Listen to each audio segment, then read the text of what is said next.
அன்புக்குரிய மாணவ செல்வங்கள் அனைவருக்கும் இனிதான வணக்கங்கள். இக்காணொளியிலே மூன்றாவது செயலட்டை சுற்றால சார்ந்த செயற்பாடுகளோடு தொடர்புடைய மூன்றாவது செயலட்டையினுடைய விடைகளைத்தான் பார்க்க இருக்கிறோம். அந்த வகையிலே முதலாவது வினாவை அவதானித்துக் கொள்ளுங்கள். உருவில் காணப்படும் விளையாட்டில் ஒரு குழுவில் எத்தனை பேர் விளையாடுவர்? ஒரு குழுவில் எத்தனை பேர் விளையாடுவர் என்பதுதான் வினா. தரப்பட்ட உருவிலே கரப்பந்தாட்ட விளையாட்டினுடைய உருவாக தரப்பட்ட உருவானது கரப்பந்தாட்டம் தொடர்பான உருவாக காணப்படுகிறது. எனவே ஒரு குழுவில் 6 பேர் விளையாடுவர். கரப்பந்தாட்டம் விளையாட்டிலே ஒரு குழுவில் 6 பேர் விளையாடுவார்கள். இலங்கையினுடைய தேசிய விளையாட்டாக இது காணப்படுகின்றது. இரண்டாவது வினாவை அவதானியுங்கள். நீராவி மூலமாக பெறத்தக்க பயன்களில் உள்ளடங்காதது. நீராவி மூலமாக பெறத்தக்க பயன்களில் உள்ளடங்காதது. முதலாவது விடை பிட்டு மற்றும் இடியப்பம் அவித்தல். பிட்டு இடியப்பம் அவித்தல். இரண்டாவது விடை உள்நாட்டு மூலிகைகளை அவித்தல். மூன்றாவது சோறு சமைத்தல். இதிலே நீராவி மூலமாக நாங்கள் பெற்றுக்கொள்ளக்கூடிய பயன்களிலே உள்ளடங்காத விடையாக மூன்றாவது விடை காணப்படும் சோறு சமைத்தல். இது நீராவியிலே சமைப்பது கிடையாது. ஏனைய 2 விடைகளையும் அவதானித்துக் கொள்ளுங்கள். இது தரம் 4 ஆசிரியர் வழிகாட்டிலே வழங்கப்பட்டிருக்கின்றது. நீராவி மூலம் மனிதர்கள் பெற்றுக்கொள்ளக்கூடிய பயன்களிலே உணவுகள் தயாரித்தல், உதாரணமாக பிட்டு, இடியப்பம், இட்லி போன்ற உணவுகளை தயாரிக்கக்கூடியதாக இருக்கின்றது. அதே போல உள்நாட்டு மூலிகைகளை அவித்தல். உள்நாட்டு மூலிகைகளை அவித்து பயன்படுத்துவதற்கு இந்த நீராவி பயன்படுகிறது. அந்த வகையிலே இங்கே நீராவி மூலமாக பெறத்தக்க பயன் அல்லாததாக பார்க்கின்ற போது சோறு சமைத்தல். மூன்றாவது வினாவை அவதானிங்கள். சூரிய ஒளியில் காணப்படும் நிறங்களின் எண்ணிக்கை. சூரிய ஒளியிலே காணக்கூடிய நிறங்களுடைய எண்ணிக்கை 7. நான்காவது வினாவை அவதானித்துக் கொள்ளுங்கள். மிக முக்கியமான ஒரு வினா. தரம் 4 ஆசிரியர் வழிகாட்டியிலே வழங்கப்பட்டிருக்கக்கூடிய ஒரு விடயம். தொடர்பாடலின் பிரதான கூறுகளாவன. தொடர்பாடலுடைய பிரதான கூறுகளாக இருக்கக்கூடியவை எவை என்பதுதான் வினா. அந்த வகையே தொடர்பாடல் கூறுகள் 3 காணப்படுகின்றது. முதலாவதாக அனுப்புபவர், இரண்டாவதாக ஊடகம், மூன்றாவதாக பெறுநர். எப்பொழுதுமே ஞாபகத்தை வைத்துக் கொள்ளுங்கள். தொடர்பாடல் கூறுகள் 3 இருக்கின்றன. ஒன்று அனுப்புபவர், மற்றது ஊடகம், மூன்றாவதாக பெறுநர். ஆகவே இந்த வினாவுக்கு, நான்காவது வினாவிற்கான விடையாக இரண்டாவது விடை சரியான விடையாக அமையும். இது ஞாபகத்திலே வைத்துக் கொள்ள வேண்டிய ஒரு விடயமாக இருக்கின்றது. ஐந்தாவது வினாவை பாருங்கள். உருவில் காணப்படும் உபகரணத்தின் பெயர் யாது? உருவிலே தரப்பட்டிருக்கக்கூடிய உபகரணமானது ஊசித்துளை கேமராவினுடைய ஒரு உருதான் தரப்பட்டிருக்கின்றது. ஊசித்துளை கேமரா மிக முக்கியமானது ஒரு விடயமாக இருக்கிறது ஆரம்ப கல்வி மாணவர்களுக்கு. சுற்றுலா சார்ந்த செயற்பாடுகளிலே ஊசித்துளை கேமரா ஆக்குவது தொடர்பாகவும், ஊசித்துளை கேமராவிலே விழக்கூடிய இந்த பிம்பத்தினுடைய இயல்புகள் தொடர்பாகவும் மிக விளக்கமாக வழங்கப்பட்டிருக்கின்றது. ஆகவே இது ஒரு முக்கியமான பகுதியாகவும் இருக்கின்றது, ஞாபகத்திலே வைத்துக் கொள்ளுங்கள். ஆறாவது வினா. நுட்பமாக கூடுகட்டும் பிராணி அல்லாதது. நுட்பமாக கூடுகட்டும் பிராணி அல்லாதது. ஆகவே 3 விடைகளிலே 2 விடைகள், 2 பிராணிகள் நுட்பமாக கூடுகட்டக்கூடிய பிராணிகளாக இருக்கும். ஒன்றுதான் அல்லாததாக இருக்க போகின்றது. ஆகவே தேன்குருவி, தச்சன்குருவி, சிட்டுக்குருவி இந்த 3 பிராணிகளிலும் தச்சன்குருவிதான் நுட்பமாக கூடுகட்டும் பிராணி அல்லாதது. தச்சன்குருவியானது ஆக்கபூர்வமாக கூடு கட்டுகின்ற பிராணி. இது தரம் 3 ஆசிரியர் வழிகாட்டியிலே பிராணிகளுடைய விசேட திறன்கள், இயல்புகள் தொடர்பான விடயத்திலே வழங்கப்பட்டிருக்கின்றது. அதனை முழுமையாக பார்த்துக் கொள்ளுங்கள். தேன்குருவி, சிட்டுக்குருவி இந்த இரண்டுமே நுட்பமாக கூடு கட்டக்கூடிய பிராணிகள். தச்சன்குருவி ஆக்கபூர்வமாக கூடு கட்டக்கூடிய ஒரு பிராணி. ஏழாவது வினாவை பாருங்கள். தியான பயிற்சியின் படிமுறைகளின் எண்ணிக்கை யாது? தியான பயிற்சியினுடைய படிமுறைகள் 5. 5 படிமுறைகளையும் ஒழுங்கிலே மரணம் செய்து வைத்துக் கொள்ளுங்கள். அடுத்த 8வது வினாவை அவதானியுங்கள். பின்வரும் பொருட்களில் மின்னை கடத்தும் பொருள் அல்லாதது. மின்னை கடத்தும் பொருள் அல்லாதது. இதிலே முதலாவது குண்டூசி, இரண்டாவது கடுதாசி, மூன்றாவது நாணய குட்டி. இதிலே குண்டூசி, நாணய குட்டி இந்த 2 பொருட்களும் மின்னை கடத்தும். கடுதாசி மின்னை கடத்தாது. ஆகவே அல்லாதான் இங்கே கேட்கப்பட்டிருக்கிறது. எனவே சரியான விடை இரண்டாவது விடை. 9வது வினாவை பாருங்கள். நிலையான காந்தம் ஒன்றில் வடமுனைவு தென்முனைவு என்பன காட்டப்படும் நிறங்கள் முறையே. வடமுனைவு மற்றும் தென்முனைவு என்பன காட்டப்படுகின்ற நிறங்கள் முறையே. மிக முக்கியமான ஒரு வினா. வடமுனைவு சிவப்பு நிறத்தாலும் தென்முனைவு நீல நிறத்தாலும் காட்டப்படுகின்றது. ஞாபகத்திலே வைத்துக் கொள்ளுங்கள். வடமுனைவு சிவப்பு நிறத்தாலும் தென்முனைவு நீல நிறத்தாலும் காட்டப்படுகின்றது. காந்தங்கள் தொடர்பான பகுதி மிகப்பெரிய ஒரு பகுதியாக ஆரம்ப கல்வி மாணவர்களுக்கு வழங்கப்பட்டிருக்கிறது. அடிப்படையான விடயங்களை காந்தங்கள் தொடர்பாக தொடர்படுத்தி வழங்கப்பட்டிருக்கிறது. அந்த செயற்பாடுகளை வகுப்பறை செயற்பாடுகளாக கற்றுக்கொண்டிருப்பீர்கள். ஆகவே நிச்சயமாக அதனை நினைவிலே வைத்துக் கொள்ளுங்கள்.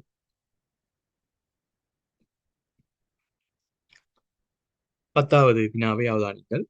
எல்லை விளையாட்டில் ஒரு குழுவில் விளையாடக்கூடிய அதிகூடிய வீரர்களின் எண்ணிக்கை யாது? எல்லை விளையாட்டில் ஒரு குழுவில் விளையாடக்கூடிய அதிகூடிய வீரர்கள். உங்களுக்கு தெரியும், எல்லைய விளையாட்டிலே 2 வகையான எண்ணிக்கையிலே மாணவர்கள் அல்லது அந்த விளையாட்டிலே பங்கு பெற்றக்கூடியவர்கள் விளையாடலாம். அந்த வகையிலே எல்லைய விளையாட்டிலே குறைந்த அளவு குறைந்தது 12 வீரர்கள் பங்கு பெற்றலாம்.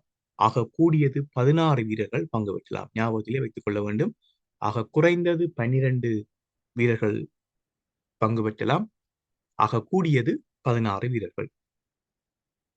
அடுத்ததாக, வண்ணத்து பூச்சியின் வாழ்க்கை படிநிலைகளின் எண்ணிக்கை யாது? வண்ணத்து பூச்சியுடைய வாழ்க்கை படிநிலைகளுடைய எண்ணிக்கை 4.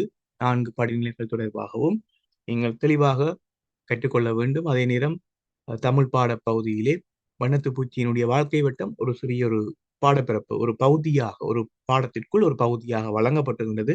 அந்த பந்தியை நீங்க முழுமையாக வாசிக்கின்ற போது வண்ணத்து பூச்சியினுடைய வாழ்க்கை வட்டத்தினுடைய ஒவ்வொரு படிநிலைகளும் எவ்வாறு அவை மாற்றம் அடைகின்றன, எவ்வாறு வண்ணத்து பூச்சி ஆகின்றன என்பது தொடர்பாக நீங்கள் இலகுவாக அந்த விடயத்தை விளங்கிக் கொள்ளக்கூடியதாக இருக்கும். 12வது, கினிதுல் என அழைக்கப்படும் பிராணி. கினிதுல் என அழைக்கப்படுகின்ற பிராணி உண்ணி. இது தரம் 4 ஆசிரியர் வழிகாட்டியிலே வழங்கப்பட்டிருக்கிறது. இதில் நான் ஆசிரியர் வழிகாட்டியிலே வழங்கப்பட்டிருக்கின்ற விடயங்களை குறிப்பிட்டு சொல்வதற்கான காரணம், பெரும்பாலான வினாக்கள், இறுதி பரீட்சையிலே பெரும்பாலான வினாக்கள் ஆசிரியர் வழிகாட்டியிலே எடுத்துக்காட்டுகளாக உங்களுக்கு உதாரண விடயங்களாக வழங்கப்பட்டிருக்கக்கூடிய விடயங்கள் நிச்சயமாக இடம்பெறும். எனவேதான் முதலிலே ஆசிரியர் வழிகாட்டியிலே வழங்கப்பட்டிருக்கக்கூடிய விடயங்களையும் எடுத்துக்காட்டுகளையும் முதலிலே கற்றுக்கொள்ள வேண்டும். அதன் பின்னர் அங்கே வேறு விடயங்கள், இன்னும் மேலதிகமாக எடுத்துக்காட்டுகள் வழங்கப்படாமல் நீங்கள் கற்க வேண்டிய விடயங்கள் அங்கே வழங்கப்பட்டிருக்கும். அவற்றையும் கற்றுக்கொள்ள வேண்டும்.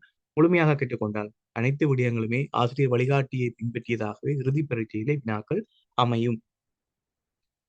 அடுத்த வினாவை அவதானிகள். 13வது வினா.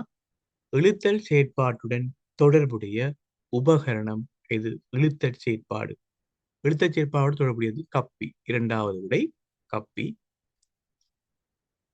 14வது வினா. உருவில் தரப்பட்டுள்ள உபகரணத்தின் பயன்பாடு யாது? உருவிலே தரப்பட்டிருக்கக்கூடிய உபகரணம் காற்று திசை காட்டி.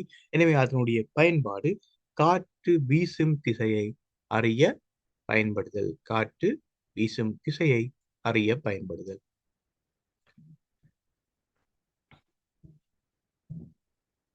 இதில் 2வது விடையாக திசைகளை அறிய பயன்படுதல், 3வது விடையாக காற்றின் வேகத்தை அறிய பயன்படுதல் தரப்பட்டிருக்கின்றது. திசைகளை அறிய பயன்படுகின்ற கருவி திசை அறி கருவி. காற்றின் வேகத்தை அறிய பயன்படுகின்ற கருவி காற்று வேகமானி அல்லது காற்று கிண்ணமானி என்று அழைத்துக் கொள்வார்கள். 15வது வினாவை அவதானியுங்கள். நெல்லை அறுவடை செய்த பின்னர் தூற்றுவதற்காகவும் அரிசி புடைப்பதற்காகவும் பயன்படுவது. நெல்லை அறுவடை செய்த பின்னர் தூற்றுவதற்காகவும் அரிசி புடைப்பதற்காகவும் பயன்படுவது சுளகு. இந்த விடயம் தரம் 3 ஆசிரியர் வழிகாட்டியிலே வழங்கப்பட்டிருக்கிறது. 16வது வினா. காசோலை தொடர்பான செயற்பாடுகளுக்கு செல்ல வேண்டிய இடம். காசோலை தொடர்பாக நீங்கள் எந்த ஒரு செயற்பாடுகளை மேற்கொள்ள வேண்டுமாக இருந்தாலும் வங்கிக்கு செல்ல வேண்டுமாக இருக்கும். காசோலை வங்கியோடு தொடர்புடைய ஒரு செயற்பாடு. காசோலை அனுப்புவது, காசோலையை பெற்றுக் கொள்வது, காசோலை தொடர்பான செயற்பாடுகள் வங்கியோடு நீங்கள் மேற்கொள்ள வேண்டிய விடயங்களாக இருக்கும். 17வது. பின்வரும் நாடுகளில் இலங்கைக்கு கிழக்கே அமைந்துள்ள நாடு. இலங்கைக்கு கிழக்கே. அந்த வகையிலே பார்க்கின்ற போது ஆப்பிரிக்கா, இந்தியா, மலேசியா இந்த 3 நாடுகளையும் பார்க்கின்ற போது ஆப்பிரிக்கா இலங்கைக்கு மேற்கே அமைந்துள்ள நாடு. இந்தியா இலங்கைக்கு வடக்கே அமைந்துள்ள நாடு. ஆகவே மலேசியா தான் சரியான விடையாக இருக்கும். இலங்கைக்கு கிழக்கே அமைந்துள்ள நாடு. இலங்கையினுடைய அமைவிடம் தொடர்பாக நீங்கள் கற்கின்ற போது ஒவ்வொரு திசைகளுக்கும் இருக்கக்கூடிய நாடுகள் தொடர்பாகவும் தெரிந்து கொள்ள வேண்டும். 18வது வினா காந்தம் கவரும் உலோகம் அல்லாதது என்று வழங்கப்பட்டிருக்கிறது. ஆகவே காந்தம் இரும்பு, உருக்கு இந்த 2 உலோகங்களையும் கவரும், ஏனைய உலோகங்களை கவராது. ஆகவே இங்கே பித்தளை தரப்பட்டிருக்கிறது. ஆகவே அல்லாதது பித்தளை. ஞாபகத்திலே வைத்துக் கொள்ளுங்கள். காந்தத்தால் கவரக்கூடிய உலோகங்கள் இரும்பு, உருக்கு. ஒரு பொருளை காந்தம் கவருகிறது என்று சொன்னால் இந்த உலோகங்களை பயன்படுத்தி அந்த பொருள் செய்யப்பட்டிருக்கின்றது என்பதை நீங்கள் விளங்கிக் கொள்ள வேண்டும். 19வது வினா பெருவீதிகளில் காணப்படும் வழிகாட்டி பலகையின் நிறம் யாது? ஏற்கனவே இதற்கு முதல் செயலட்டையிலே நான் அதிவேக வீதியிலே காணக்கூடிய வழிகாட்டி பலகையினுடைய நிறம் தொடர்பாக வினா வழங்கியிருந்தேன். இதிலே பெருவீதிகள், அதாவது பிரதான வீதிகளிலே நீங்கள் அவதானிக்கக்கூடியதாக இருக்கும். பெரும்பாலானவர்கள் பிரதான வீதிகளிலே பயணித்திருப்பீர்கள். எனவே உங்களால் அவதானிக்கக்கூடியதாக இருந்திருக்கும். ஒவ்வொரு இடங்கள் அவருக்கான தூரங்களை அங்கே அறிவுறுத்தலாக வழங்கியிருப்பார்கள். அது பச்சை நிறத்திலே அந்த வழிகாட்டி பலகை காணப்பட்டிருக்கும்.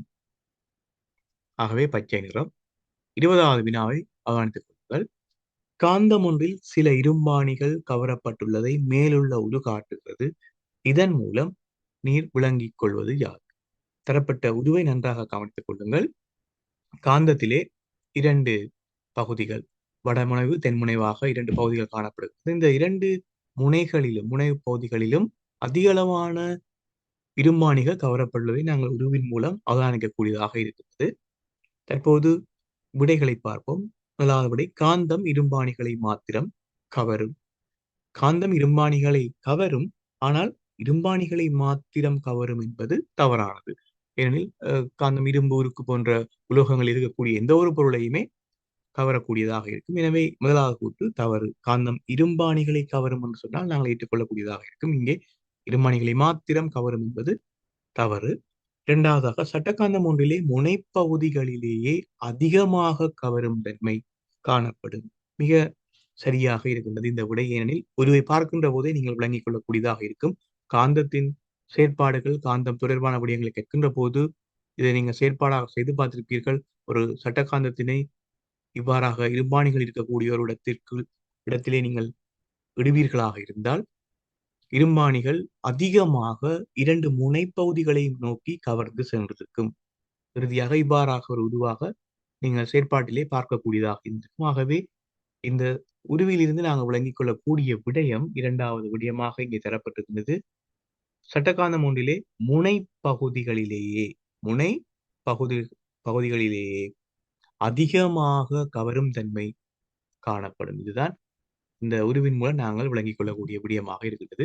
ஆகவே அன்புக்குரிய மாணவ செல்வங்களே, இந்த காணொளியிலே 3வது செயலட்டைக்கான விடைகளை வழங்கியிருக்கின்றேன். நீங்கள் செய்து பார்த்த விடைகளையும் இந்த விடைகளையும் ஒப்பிட்டு பார்த்துக் கொள்ளுங்கள்.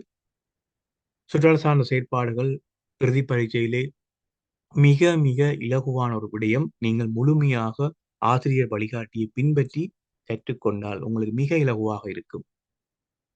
எனவே அடுத்த காணொளியிலே நான் அடுத்த 4வது செயலட்டை தொடர்ச்சியாக ஒவ்வொரு செயலட்டைக்கான விடைகளை காணொளியாக வழங்குகிறேன். மீண்டும் அடுத்த காணொளியை சந்திக்கின்றேன். நன்றி.